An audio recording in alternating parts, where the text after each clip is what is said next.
Sepanjang perjalanan aku membacakan doa-doa dan ayat suci. Kami berjalan sambil sering mengabsen 1-3 agar tidak ada lagi yang tertinggal atau malah bertambah. Setelah lama berjalan, akhirnya kami sampai di jalur yang dikenal. Terlihat juga beberapa pendaki lain di depan kami. Danan, udah aman nih. Jelasin ke kita kenapa tadi buru-buru. Tadi itu hampir aja. Itu desa gaib. Kalau tadi kalian makan makanan yang disuguhin, bisa-bisa kalian gak bisa keluar dari desa itu. Yang bener kamu Danan, gak mungkin.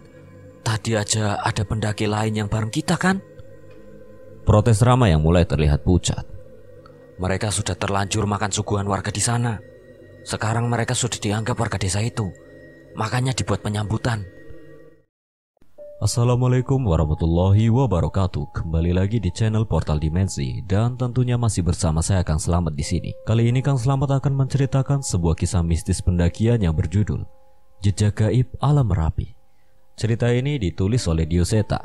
Sebelum kita masuk ke ceritanya, buat kalian yang belum subscribe channel ini, tekan tombol subscribe-nya terlebih dahulu dan tekan tombol notifikasinya agar kalian tidak ketinggalan cerita terbaru dari Portal Dimensi. Gak usah berlama-lama lagi, langsung saja kita masuk ceritanya. Jejak Gaib Alam Merapi.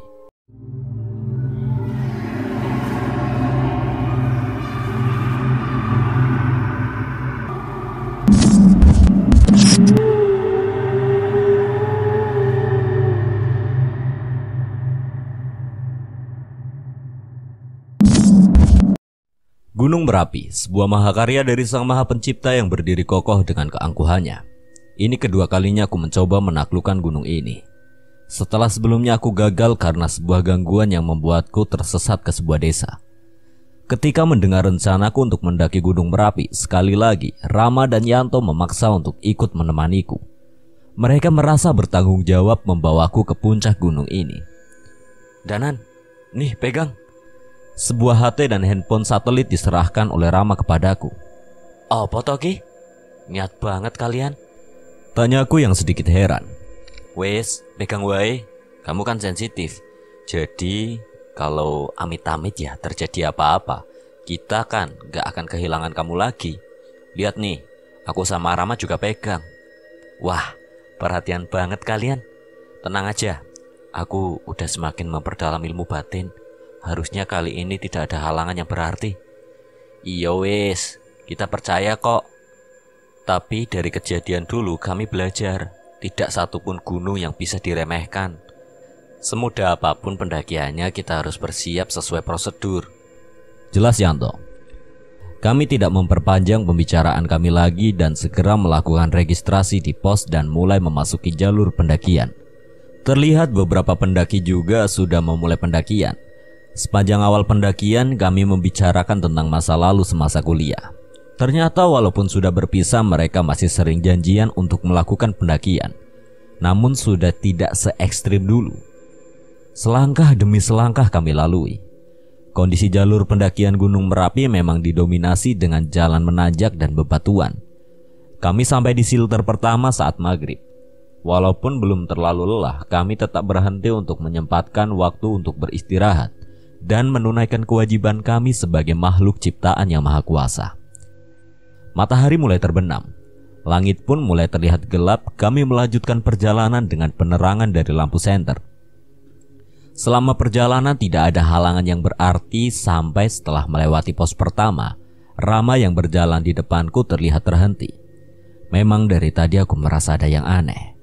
Entah mengapa sepanjang perjalanan terasa sepi, tidak ada suara jangkrik atau binatang malam maupun pendaki lain. Rama, kenapa berhenti? Tanya Yanto memastikan keadaan. Itu apa Dan? Ucap Rama dengan suara yang bergetar. Aku berlari menyusul Rama. Rupanya di hadapan Rama berdiri sosok makhluk hitam besar membelakangi kami. Ia menoleh dan memamerkan matanya yang merah dan taring yang keluar dari mulutnya. Segera aku mengambil posisi terdepan dan mendahului Rama dan mendekat ke arah makhluk itu. Namun makhluk itu menghilang tanpa jejak seperti asap. Danan, gimana? Rama menanyakan kondisi di depanku. Gak apa-apa, mungkin cuma penunggu hutan ini. Jawabku yang memang belum tahu persis tentang apa yang aku lihat. Kami melanjutkan perjalanan, namun entah mengapa aku merasa setelah kejadian tadi, jalur yang kami lewati semakin gelap. Lebih gelap dari biasanya. Bahkan senter kami pun tidak dapat menerangi seluruh jalan. Danan, bener ini jalannya. Harusnya bener. Toh, dari tadi gak ada jalan lain. Walaupun jalan yang kami lewati sudah sesuai rute, namun entah mengapa kami seperti terhenti di hadapan sebuah hutan tanpa ada jalan setapak seperti biasanya. Rama, jalan setapaknya habis di sini. Berarti kita harus masuk hutan itu. Iya Dan, dulu kita emang lewat hutan sedikit. Tapi kok kayaknya beda sama yang sebelumnya ya. Ya udah, gantian aku di depan. Mungkin aja aku inget. Jawab Yanto yang menawarkan diri untuk berjalan di depan memandu kami. Semenjak memasuki hutan, suasana menjadi sangat berbeda. Cahaya bulan hampir tidak bisa masuk ke hutan ini. Hanya penerangan dari senter kami lah yang membantu kami untuk mencari jalan. Kami berjalan menelusuri gelapnya hutan, tapi entah mengapa perjalanan kami terasa lama sekali. Danan, kamu gak merasa ada yang aneh? Iya, kita udah jalan lama tapi kenapa gak ketemu ujung dari hutan ini ya? Emang kamu tahu kita diisengin apa enggak? Kali ini Yanto mencoba memastikan padaku. Kalau ada yang iseng, aku pasti sudah sadar. Tapi memang aneh, di gunung yang biasanya banyak makhluk gaib, di hutan ini malah tidak ada sama sekali. Ceritaku pada kedua temanku. Kami menyudahi pembicaraan kami dan mulai berjalan lagi. Entah berapa jam perjalanan hingga lampu senter kami mulai meredup. Saat diselimuti rasa lelah, kami mulai merasa gelisah. Angin dingin yang berhembus merubah suasana hening ini menjadi semakin mencekam. Api, itu ada api Danan. Ucap Yanto yang melihat sepercik cahaya dari dalam hutan yang masih cukup jauh. Kami merespon ucapan Yanto dan mempercepat langkah kami. Yanto, tunggu. Semakin dekat dengan nyala api itu, perlahan aku mencium bau yang cukup aneh. Kenapa Danan? Bau melati. Hati-hati. Terlihat mereka memahami maksudku dan mulai melangkah dengan hati-hati. Saat kami sudah mulai dekat, aroma melati itu semakin pekat. Cahaya api yang kami lihat semakin dekat, namun bukannya berasal dari api unggun. Rupanya itu berasal dari beberapa batang lilin yang di tengahnya terdapat bunga dan kemenyan yang disusun seperti sesajen. Danan, apa ini? Yanto merasa takut dan terjatuh ke tanah. Ini ritual klinik. Berarti seharusnya ada pelakunya di sini. Aku menoleh ke sekeliling, namun hutan ini terlalu gelap. Sebelum sempat menemukan cahaya, sesuatu terdengar langkah kaki mendekat dari balik cahaya lilin tersebut. Dari dalam gelapnya terlihat sesosok makhluk kurus berambut panjang merayap menjilati bunga-bunga yang disajikan di sana. Seolah menyadari kehadiran kami, ia menengadahkan kepalanya dan melirik kami dengan matanya yang hitam. Apa itu Danan? Demit alas toh. Tapi ada yang manggil makhluk itu ke sini. Lebih baik kita pergi. Ucapku pada Rama. Belum sempat melangkah terdengar suara seseorang dari belakang makhluk itu. Sampean ora bisa lunga. Saat ini aku mulai merasakan bahaya. Demit-demit yang aku lihat sepanjang jalan dan bahkan yang memakan sesaji ini belum ada yang membuatku gentar. Namun saat suara itu terdengar, situasi di hutan ini semakin berubah mengerikan. Suara sebuah benda jatuh di dekat Yanto. Ia menoleh ke arah benda yang jatuh tak jauh dari tempat ia terduduk. Tangannya mencoba meraihnya, namun ia mengenali tekstur yang ia pegang. Penyesalannya sudah terlambat. Saat ini sebuah kepala manusia tergenggam di kepalanya dan mulai menoleh ke arah Yanto. Tolong! Suara itu terdengar dari kepala dengan wajah yang penuh luka, yang sudah membusuk, matanya yang bolong sudah dipenuhi oleh banyak sekali belatung. Danan, kepala Dan, ini kepala. Ucap Yanto yang refleks melempar benda itu. Namun rupanya semua tidak berhenti sampai di situ. Yanto menunjuk pada sesuatu di atas pohon dekat kami. Aku melihatnya dan memperhatikan sekeliling. Hutan yang tadi kami lewati dengan hening kali ini dipenuhi dengan mayat-mayat yang tergantung terbalik di atas pohon. Tidak hanya satu, namun hampir di seluruh pohon di sini tergantung mayat dengan tubuh yang tidak utuh lagi. Gila, hutan apa ini? Aku berusaha tetap tenang sambil mencoba membacakan ayat-ayat suci dan mantra pelindung untuk melindungi kami dari niat jahat makhluk di sekitaran kami. Keluar kamu! Tunjukkan wujudmu! Tantangku kepada makhluk yang berbicara tadi.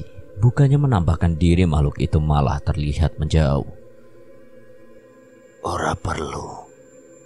Aku sudah dapat satu. Samar-samar terdengar suara makhluk itu meninggalkan kami. Rama di mana? Tanyaku pada Yanto yang masih panik. Kami mencari ke sekeliling. Tadi dia ada di sini, gak jauh dari kita. Kali ini ia semakin panik, tidak sedikit pun petunjuk keberadaan Rama terlihat di dekat kami.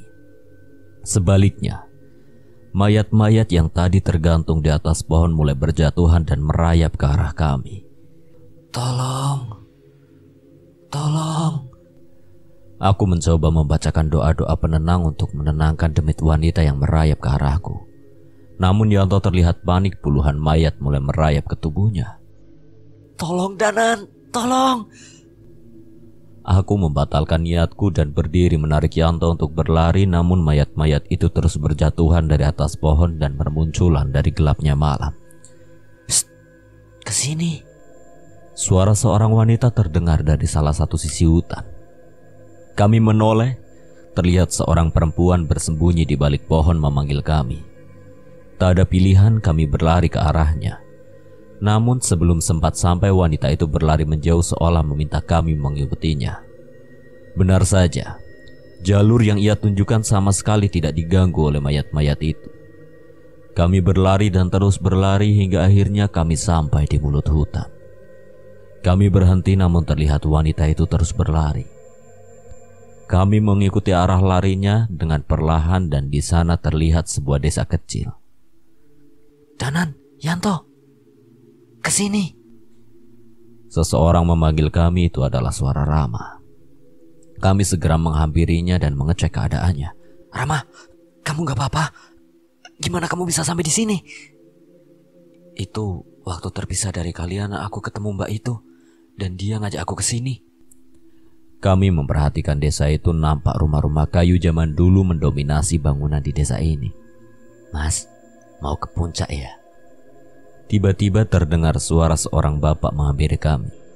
Iya pak, bener, lewat sini jalurnya ya pak? Aku menjawab pertanyaan bapak itu.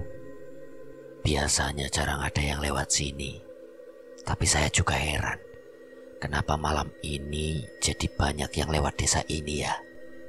Bapak itu bertanya kembali. Aku menceritakan semua yang terjadi, termasuk mengenai makhluk yang kami lihat di hutan tadi. Bapak itu hanya mengerutkan dahi menunjukkan rasa simpatiknya. Ya sudah mas, mas-masnya ini istirahat dulu aja di sini. Bahaya kalau kemalaman. Lagi pula kemungkinan mas-masnya juga sudah diincar. Ucap bapak itu. Kami duduk di salah satu selasar rumah warga dan meminum air perbekalan kami untuk menghilangkan rasa lelah. Mas, sini. Terdengar suara seorang perempuan memanggil kami. Rupanya itu adalah suara perempuan yang memandu kami keluar dari hutan. Mbak, tadi terima kasih ya sudah membantu kami keluar dari hutan. Ucap Rama membuka pembicaraannya.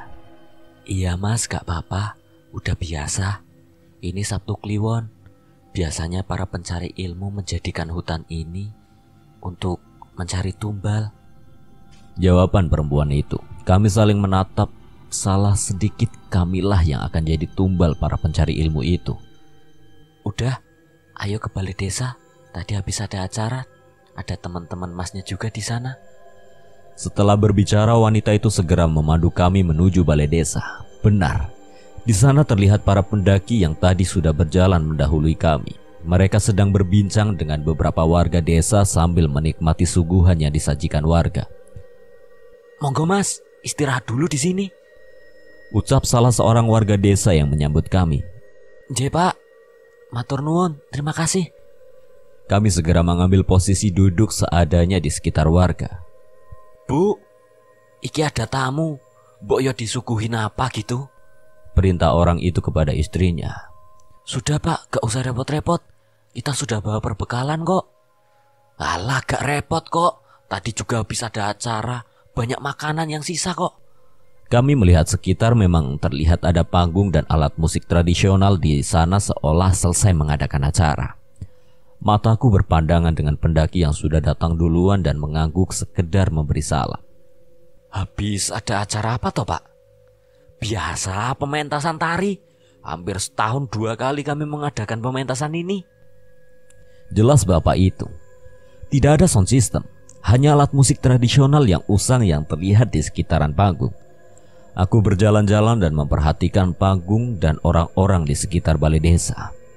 Monggo dicicipin seadanya.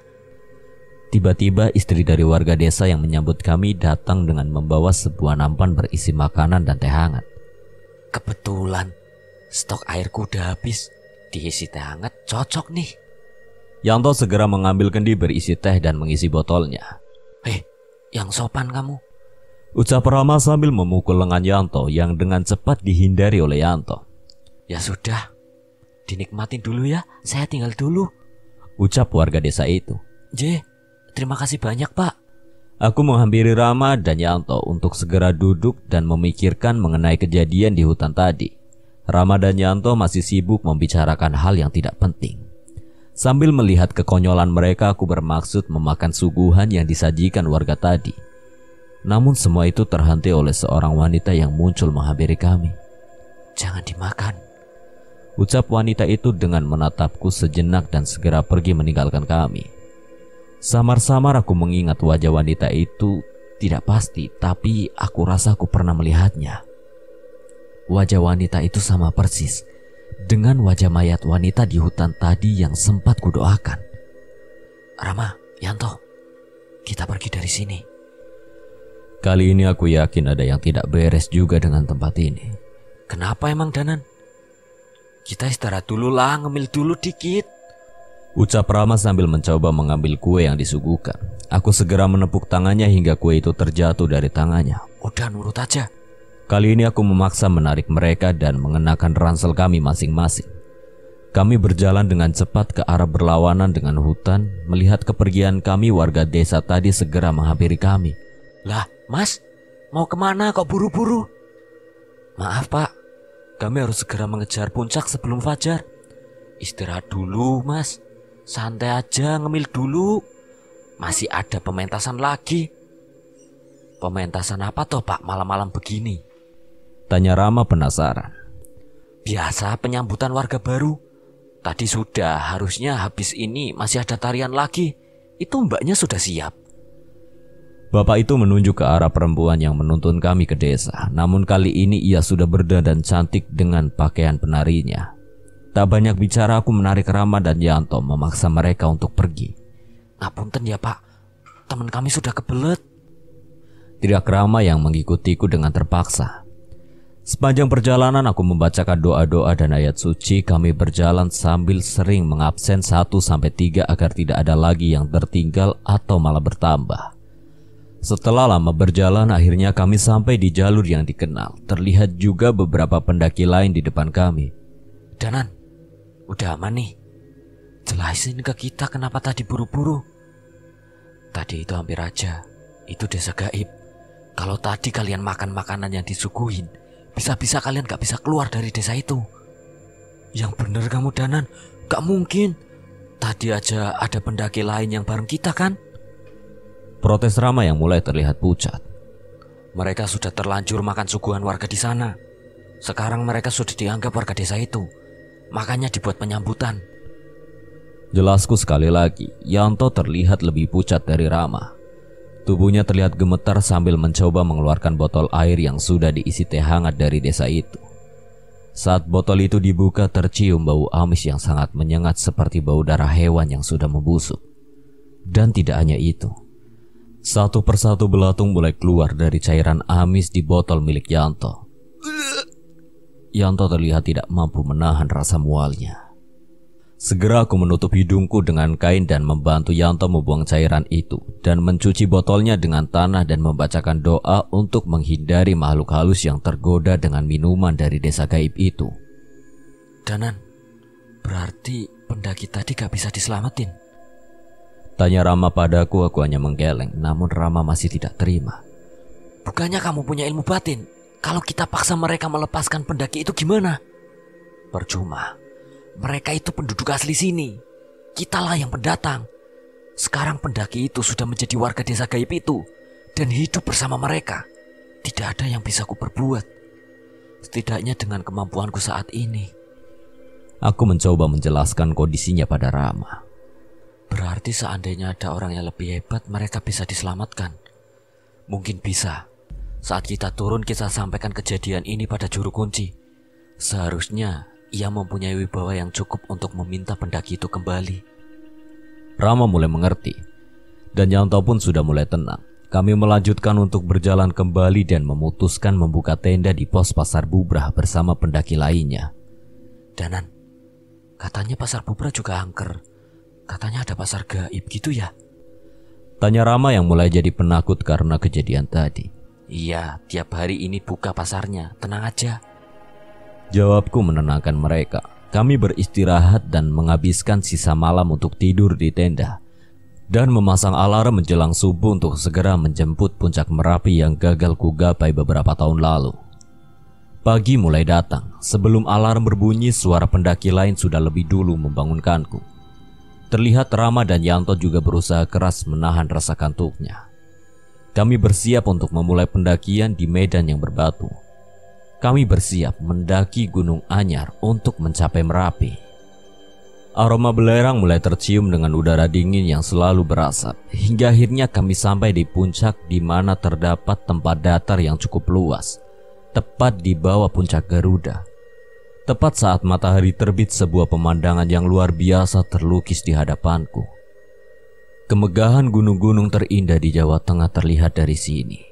Indahnya Gunung Sindoro, Sumbing, Pegunungan Dieng, dan Gunung Slamet terlihat dari horizon barat. Megahnya Gunung Merbabu yang dapat dilihat dari sebelah utara, dan Gunung Lawu di sebelah timur yang terlihat berdiri kokoh. Sungguh, sebuah keagungan ciptaan yang maha kuasa yang tidak henti-hentinya kukagumi. Seolah seluruh medan berat dan perjalanan yang mencekam tadi tidak lagi berarti setelah melihat semua ini. Danan, sini aku fotoin. Teriak Rama padaku. Aku menghampiri mereka dan berpose tepat di bawah puncak Garuda. Sebuah batu yang dulunya berbentuk seperti burung Garuda yang hancur pasca erupsi tahun 2010 lalu. Kami beberapa kali berfoto sambil mengibarkan bendera merah putih. Sebuah kebanggaan atas keindahan alam yang dimiliki oleh bumi pertiwi ini. Ram, nanti fotonya cetakin yang banyak ya. Pintaku pada Rama. Buat apaan? Sejak kapan kamu jadi narsis begitu? Mau aku kirim ke kenalanku di desa Windu Alit. Mereka yang nolongin aku waktu dulu gagal ke sini. Jelasku pada Rama. Rama mengerti dan mengangguk tanpa bertanya lagi setelah puas beraktivitas di puncak. Kami segera turun mengikuti alur pendaki lainnya. Dengan jalur yang terang, hampir tidak ada halangan untuk melewati jalur untuk turun. Sesuai rencana kami mampir ke pos registrasi dan menceritakan kejadian kami di desa gaib. Rupanya kejadian ini pernah terjadi beberapa kali. Beberapa fotokopi KTP ditunjukkan kepada kami untuk mengidentifikasi pendaki yang kami ceritakan. Kami menunjukkan yang kami ingat dan apabila 1 kali 24 jam pendaki itu tidak kembali, mereka akan meminta tolong juru kunci untuk mencarinya. Baru saja mendapat sinyal, suara handphoneku berbunyi. Woi Danan, neng di toko susah banget ditelepon. Itu adalah suara Cahyo, rekan kerjaku di pabrik gula milik Pak Lekku. Di Merapi ora enek sinyal. Maaf ya. Jawabku pada Cahyo. Merapi? Ngilmu apa lagi kamu? Halah, ora. Ini loh bareng teman-teman kuliahku. Ya wes, kalau sudah cepat balik. Ini di pabrik gula ada masalah lagi. Aku sama Pak Lekmu butuh bantuan. Jelas Cahyo. Aku mengiyakan perkataan Cahyo. Jika Cahyo sudah meminta tolong berarti ia benar-benar kesulitan. Rama dan Yanto terlihat berkeliling mencari sarapan. Setelahnya kami berpisah dan kembali ke aktivitas masing-masing. Aku cukup senang. Setidaknya walaupun cukup sibuk, mereka rela menyempatkan waktu untuk memanduku ke indahnya puncak Gunung Merapi yang tidak akan pernah mungkin kulupakan. Selesai. Terima kasih buat Diosota yang telah mengizinkan saya membawakan ceritanya. Apabila ada kesalahan atau kekurangan, saya memohon maaf sebesar-besarnya. Akhir kata, Kang Selamat pamit undur diri. Wassalamualaikum warahmatullahi wabarakatuh. Sampai berjumpa lagi.